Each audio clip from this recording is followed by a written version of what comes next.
As the death toll from last month's tornadoes nears 50, scientists continue investigating the storms that raked across Oklahoma in May. Weather researchers believe the twister that tore through El Reno was the widest ever recorded. They also say the deadly storm could have been much worse. There it is. Let's just stop and get a view of it.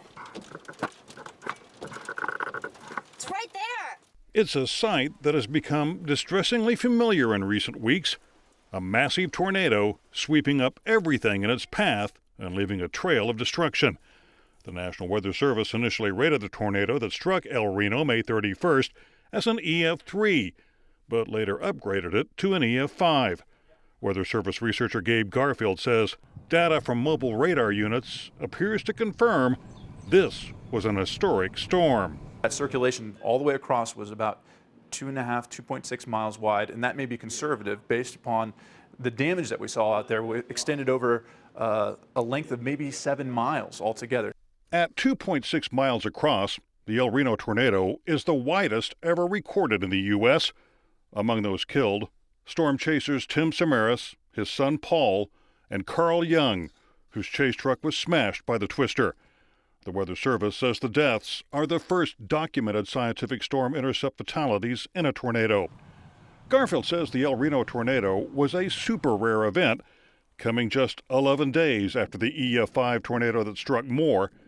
On average, the U.S. experiences only about one EF5 tornado a year.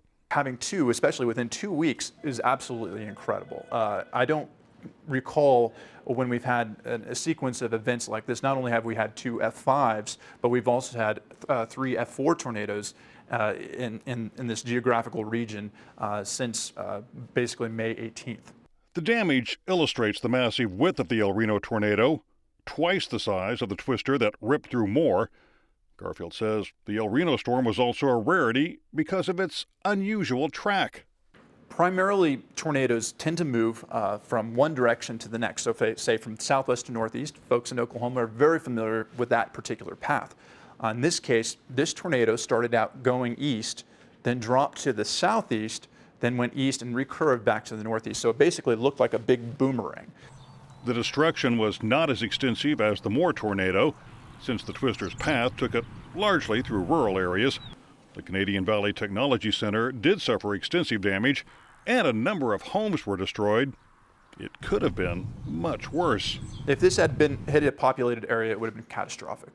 The tornado, just because of how wide it was, it would have picked up debris from all these different houses, and that debris would have gone into other houses, and this just would have been sort of a domino effect of a lot of energy going and mowing down these houses. It was absolutely an incredible thing that this stayed out of populated areas. Researchers don't know why Oklahoma has suffered such a devastating stretch of severe weather.